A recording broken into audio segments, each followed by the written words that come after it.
എല്ലാവർക്കും അച്ചൂസ് ക്രിയേഷൻ എന്ന യൂട്യൂബ് ചാനലിലേക്ക് സ്വാഗതം. എൻ്റെ പേര് സോണിയ. കണ്ണൂർ യൂണിവേഴ്സിറ്റിയുടെ BA പൊളിറ്റിക്സ് സയൻസിന്റെ മാനേജ്മെന്റ് എന്ന സബ്ജക്റ്റിന്റെ ഫസ്റ്റ് മൊഡ്യൂള് നമ്മൾ കഴിഞ്ഞ ക്ലാസ്സുകളിൽ പഠിച്ചു കഴിഞ്ഞു. പക്ഷെ നമ്മൾ ഇന്നിവിടെ പറയുന്നത് ആ ഫസ്റ്റ് മൊഡ്യൂളില് എന്തെല്ലാം കാര്യങ്ങൾക്കാണ് പ്രാധാന്യം അർഹിച്ചു നിൽക്കുന്നത്, പരീക്ഷയ്ക്ക് അതേപോലെ തന്നെ ചോദിക്കാൻ ചാൻസ് ഉള്ള ക്വസ്റ്റ്യൻ ഏതൊക്കെയാണ്, എന്തൊക്കെ കാര്യങ്ങൾ നമ്മൾ പഠിച്ചു എന്ന് നമ്മൾ ഒരു റിവിഷൻ കൂടി ചെയ്യുന്ന ഒരു ക്ലാസ് ആണ് ഇത്. അപ്പൊ നമുക്ക് സബ്ജക്റ്റിലേക്ക് വരാം. ഒന്നാമത്തെ മൊഡ്യൂളിൽ നമ്മൾ പറഞ്ഞിരിക്കുന്നത് ആദ്യം തന്നെ ഇൻട്രൊഡക്ഷൻ ഓഫ് മാനേജ്മെന്റ് ആണ്. അതിൻ്റെ ഉള്ളിൽ നമ്മൾ ഓർത്ത് വെക്കേണ്ടത് അതിന്റെ ഇൻട്രൊഡക്ഷൻ ആര് പറഞ്ഞതാണ് എന്നതാണ്. മേരി പാർക്കർ എന്ന് പറയുന്ന വ്യക്തിയുടെ ഇൻട്രൊഡക്ഷൻ ആണ് നമ്മൾ പഠിച്ചിരിക്കുന്നത്. അതായത് മറ്റുള്ളവരിലൂടെ കാര്യങ്ങൾ കൈകാര്യം ചെയ്യുന്ന കലയെയാണ് മാനേജ്മെന്റ് എന്ന് പറയുന്നതാണ് മേരി പാർക്കർ പറഞ്ഞിരിക്കുന്നത്. അപ്പൊ അതെല്ലാവരും കൃത്യമായിട്ട് ഓർത്ത് വെക്കണം, പരീക്ഷയ്ക്ക് ചോദിക്കാൻ ചാൻസ് ഉള്ളതാണ്. അടുത്തത് പറയുന്നത് മാനേജ്മെന്റ് എന്നാൽ എന്ത് എന്നതാണ്. ബിസിനസ് ഓർഗനൈസേഷന്റെ ലക്ഷ്യങ്ങൾ നേടിയെടുക്കാൻ വേണ്ടി എല്ലാ റിസോഴ്സിനെയും മാക്സിമം യൂസ് ചെയ്യുന്നതിനെയാണ് മാനേജ്മെന്റ് എന്ന് പറയുന്നത്. അപ്പൊ നമ്മൾ ഓർക്കേണ്ടത് മുന്നോട്ടേക്ക് നമ്മൾ നേച്ചർ ആൻഡ് ക്യാരക്ടറിസ്റ്റിക്സ്, ഒബ്ജക്റ്റീവ്സ്, അതേപോലെ തന്നെ സ്കോപ്പ്, മാനേജ്മെന്റ്, അങ്ങനത്തെ കുറെ കാര്യങ്ങൾ പഠിക്കുന്നുണ്ട്. അപ്പൊ അങ്ങനെ ഒരു ചോദ്യം മാനേജ്മെന്റുമായിട്ടുള്ള ബന്ധപ്പെട്ട എന്ത് ചോദ്യം വരുമ്പോഴും നമ്മൾ ഫസ്റ്റിലെ എന്താണ് മാനേജ്മെന്റ് എന്നതും കൂടി എഴുതിയിട്ട് ബാക്കി കാര്യങ്ങൾ എഴുതിയാൽ നമുക്ക് കൂടുതൽ മാർക്ക് നേടാൻ വേണ്ടിയിട്ട് സാധിക്കും എന്നതാണ്. അപ്പൊ അതും എല്ലാവരും ഒന്ന് ഓർത്ത് വെക്കുക. അടുത്തത് നമ്മൾ പഠിച്ചത് nature and characteristics of management. മാനേജ്മെന്റിന്റെ ഗുണങ്ങളും സവിശേഷതകളും പരീക്ഷയ്ക്ക് ചോദിക്കാൻ ചാൻസ് ഉള്ള ഒരു ക്വസ്റ്റ്യൻ ആണ്. ആരും മറന്നു പോകണ്ട, പോയിന്റുകളൊക്കെ ഓർത്ത് വെക്കുക.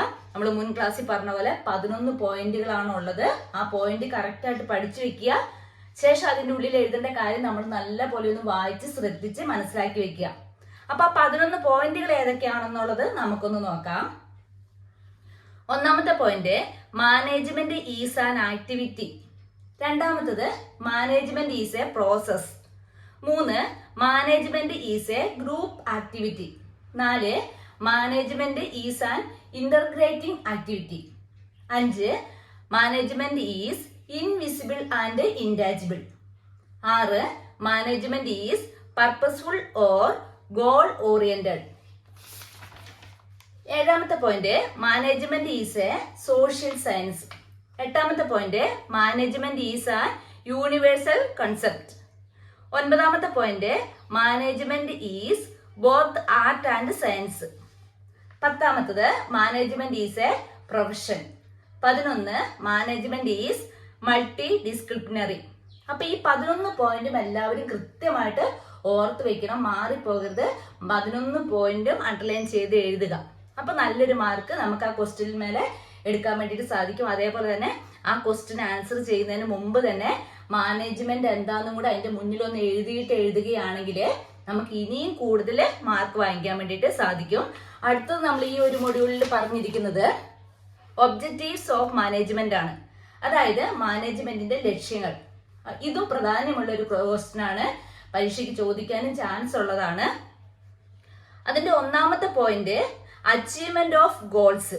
രണ്ടാമത്തത് റിസോഴ്സ് ഒപ്റ്റിമൈസേഷൻ. 3ാമത്തത് കോഓർഡിനേഷൻ.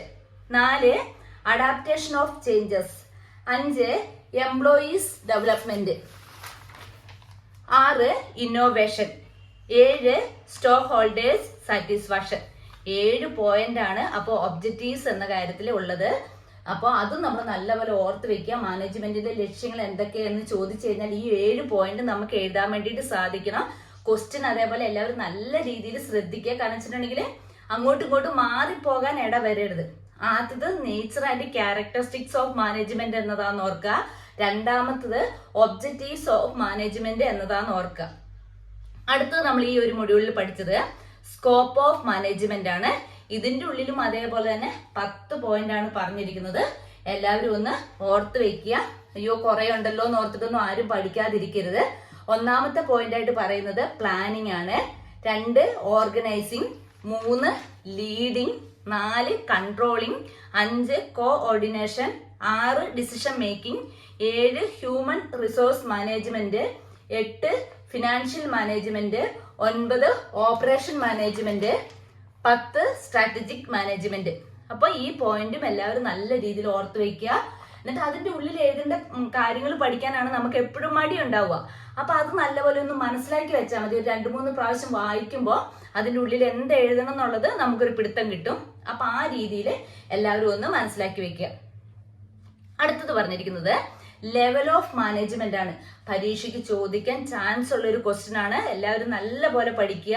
ലെവൽ ഓഫ് മാനേജ്മെന്റ് ആണ്. ഇതിനുള്ളിൽ പറയുന്നത് മാനേജ്മെന്റ് തലങ്ങളിൽ സാധാരണയായി 3 പ്രധാന തലങ്ങളാണ് ഉള്ളത്. അപ്പൊ എല്ലാവരും ഓർത്ത് വെക്കുക, 3 തലങ്ങളുണ്ട്, മറന്നു പോകണ്ട. ഒന്നാമത്തെ ലെവൽ എന്ന് പറയുന്നത് top level management. Top level മാനേജ്മെന്റിനെ പറ്റി പറയുമ്പോൾ തന്നെ ഇതിൻ്റെ ഉള്ളിൽ ആരൊക്കെ ഉൾപ്പെടുന്നു, അവരുടെ ഉത്തരവാദിത്തം എന്ത്, ഈ 2 കാര്യങ്ങൾ നമ്മൾ ഓർത്ത് വെച്ചാൽ മതി. രണ്ടാമത്തത് മിഡിൽ ലെവൽ മാനേജ്മെന്റ്. നേരത്തെ പറഞ്ഞ പോലെ തന്നെ ഇതിലും ആരൊക്കെയാണ് ഉൾപ്പെടുന്നത്, അവരുടെ ഉത്തരവാദിത്തം എന്താന്ന് ഓർത്ത് വെച്ചിട്ടുണ്ടെങ്കിൽ അതിൻ്റെ ഉള്ളിൽ എഴുതേണ്ട കാര്യമായി. അടുത്തതും ലോവർ ലെവൽ മാനേജ്മെന്റ്. അതേപോലെ തന്നെ അതിൽ ആരൊക്കെ ഉൾപ്പെടുന്നു, അവരുടെ ഉത്തരവാദിത്തം എന്തെന്ന് ഓർത്ത് വെക്കുക, എഴുതുക, നല്ല മാർക്ക് വാങ്ങിക്കുക. അപ്പം ലെവൽ ഓഫ് മാനേജ്മെന്റിൽ 3 എണ്ണമാണ് ഉള്ളത് എന്നതും ആരും മറന്നു പോകണ്ട. അപ്പൊ ഈ പാഠത്തിൽ വളരെ കുറഞ്ഞ കാര്യങ്ങളാണ് നമുക്ക് പഠിക്കാനുള്ളൂ. അതായത് ഒന്നാമത്തെ മൊഡ്യൂളിൽ വളരെ കുറച്ച് കാര്യങ്ങളെ പഠിക്കാനുള്ളൂ. അതെല്ലാവരും ഒന്ന് മനസ്സിരുത്തി ശ്രദ്ധിച്ച് പഠിച്ചു കഴിഞ്ഞിട്ടുണ്ടെങ്കിൽ വളരെ ഈസി ആയിട്ട് കൈകാര്യം ചെയ്യാനുള്ളതേ ഉള്ളൂ. പറഞ്ഞ പോലെ ഈ ഒരു ചാപ്റ്ററിനുള്ളിൽ നിന്ന് ഏത് ചോദ്യം വന്നാലും ഉത്തരം എഴുതാൻ രീതിയിൽ നമ്മൾ പ്രാപ്തമായിട്ട് ഇരിക്കണം. കാരണം വെച്ചാൽ ഒന്ന് മൊത്തത്തിൽ പഠിച്ചു കഴിഞ്ഞിട്ടുണ്ടെങ്കിൽ ഏത് ചോദ്യത്തിനും ഉത്തരം എഴുതാൻ പറ്റുന്ന രീതിയിലുള്ള കാര്യങ്ങളാണ് ഈ ഒരു പാഠഭാഗത്തിൽ വന്നിട്ടുള്ളൂ.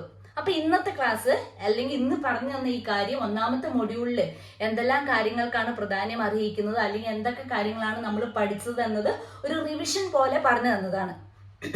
അതിൽ ആർക്കെങ്കിലും എന്തെങ്കിലും സംശയങ്ങളോ കാര്യങ്ങളോ ഉണ്ടെങ്കിൽ വീഡിയോന്റെ താഴെ കമന്റ് ആയിട്ട് വന്ന് ചോദിച്ചു കഴിഞ്ഞിട്ടുണ്ടെങ്കിൽ പറഞ്ഞു തരുന്നതായിരിക്കും. അപ്പൊ എല്ലാവരും നല്ലപോലെ ശ്രദ്ധിച്ച് പഠിക്കുക. നമ്മുടെ അടുത്ത ക്ലാസ് 2ാമത്തെ മൊഡ്യൂൾ ആയിരിക്കും. അപ്പൊ എല്ലാവരും കറക്റ്റ് ആയിട്ട് ക്ലാസ്സിൽ കയറുക, പഠിക്കുക. അതേപോലെ തന്നെ നമ്മൾ ആദ്യം പറഞ്ഞ പോലെ തന്നെ പാർട്ട് 1, 2, 3 എന്ന ഓർഡറിലായിരിക്കും നമ്മൾ ക്ലാസ് ഇടുക. അത് അതിനനുസരിച്ച് തന്നെ എല്ലാവരും കാണുകയും ചെയ്യുക. അപ്പൊ അടുത്തൊരു ക്ലാസ്സിൽ കാണുന്നവരേക്കും എല്ലാവർക്കും ബൈ.